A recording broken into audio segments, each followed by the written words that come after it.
Hello, I trust that you well. This is Ollie's Catholic Corner. Let's look at the blessing in the delay, a deep meditation on God's not yet. The most difficult word in the Christian vocabulary is not no. It is wait. No gives us closure. Yes gives us joy. On the other hand, wait leaves us in the middle, in the tension of the already but not yet. Today, we're going to look into the theology of the middle. We're looking for the hidden glory found in the delay. Waiting is not a vacuum. In the kingdom of God, waiting is a high-level spiritual activity. God is not ignoring you. He is preparing you. We're going to look at this in various ways. The first one is the architecture of the void. The architecture of the void. If you want to build a skyscraper, you spend months digging a dark and ugly hole.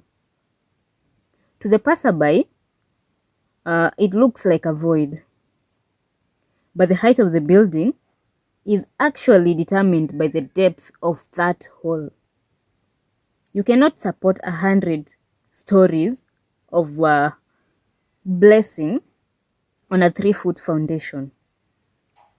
The book of Exodus, chapter 13, verse 17 to 18, reads, "When Pharaoh let the people go, God did not lead them on the road through the Philistine country, though that was shorter. For God said, if they face the war, they might change their minds and return to Egypt. So God led the people around by the desert road toward the Red Sea. The Israelites went up out of Egypt, ready for battle. God took the Israelites the long way.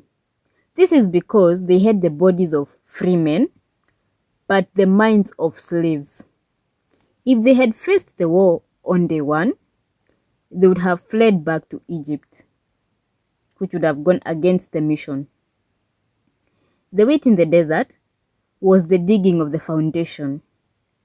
God was removing the loose soil of their self-reliance so they could eventually carry the weight of the promised land. Therefore, it's important to note that your delay is not detour.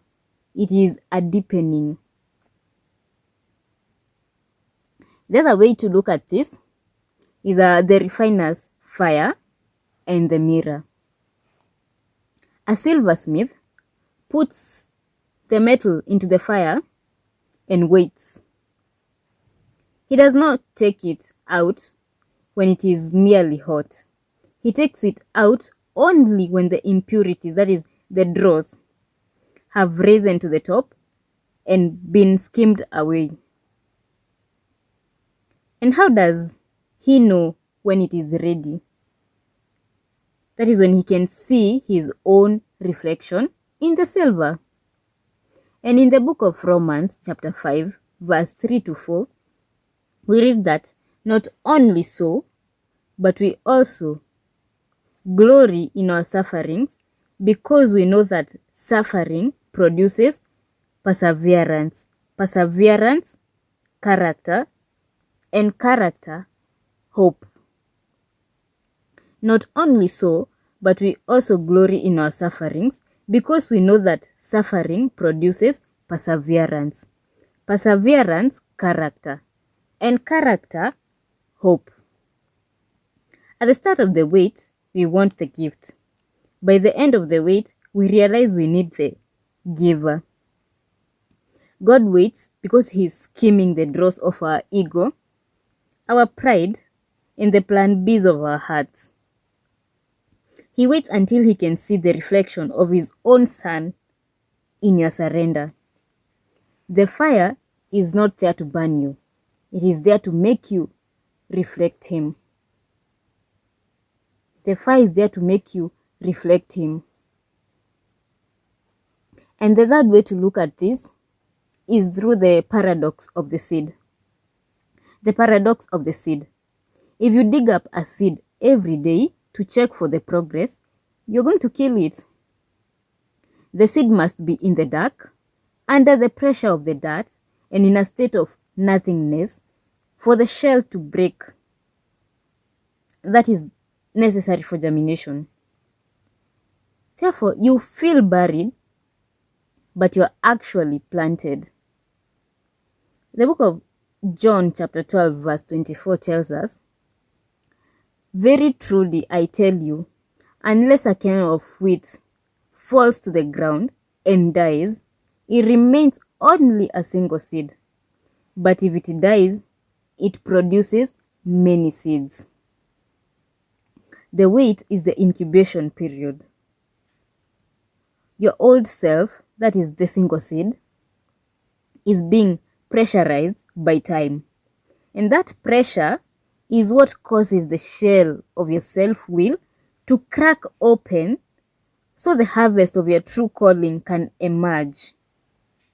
And do not mistake the darkness for the end. It is the environment that is required for life to begin. It is the environment that is required for life to begin. I hope you're following. And the other way to look at it is the glory of the impossible. We serve a God of the fourth day. What do I mean? In the Jewish tradition, the soul was thought to leave the body after 3 days. By the fourth day, hope was officially dead. The book of John, chapter 11, verse 6, that is under the story of Lazarus. So when he heard that Lazarus was sick, he stayed where he was 2 more days. That is Jesus. When Jesus heard that Lazarus was sick, he stayed where he was for 2 more days. And why is that? Jesus waited until the situation moved from sick to stinking. Jesus heard when Lazarus was sick, but he did not go there immediately. He waited until Lazarus died. He waited for the situation to move from sick to stinking. And this is because he wanted to reveal himself not just as a healer, but as the resurrection. If God answers you while the situation was still fixable, you might think you had a hand in it. He waits until it's humanly impossible, so that when the breakthrough comes, the glory is wide enough to cover everyone involved. He waits so that he can do something bigger than a fix.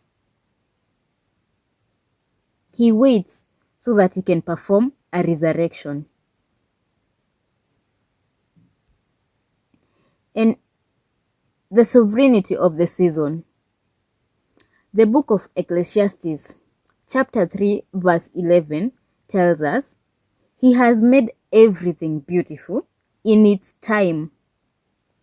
He has made everything beautiful in its time. You cannot hurry a sunset, and you cannot hurry the grace of God. Submitting to the wait is the ultimate act of worship. It is telling God, "I trust your clock more than my own. I trust your clock more than my own." If the blessing came today, it might be a curse because it is out of season. Trust the master of the seasons. The harvest is coming. and it will be sweet. That is because He has made everything beautiful in its time. Therefore, anytime you feel like the answer is wait, that is what is happening. And that is the end of our session. Thank you for joining us. I hope you've learned something from this session. Kindly like our video, give us a thumbs up, and if you have anything, leave it in the comment section. Remember to share, and also don't forget to subscribe. This is Ollie's Catholic Corner. Until next time, stay hopeful, stay prayerful, and let's keep growing in faith together. Thank you for joining us. I'll see you in the next session. Bye bye.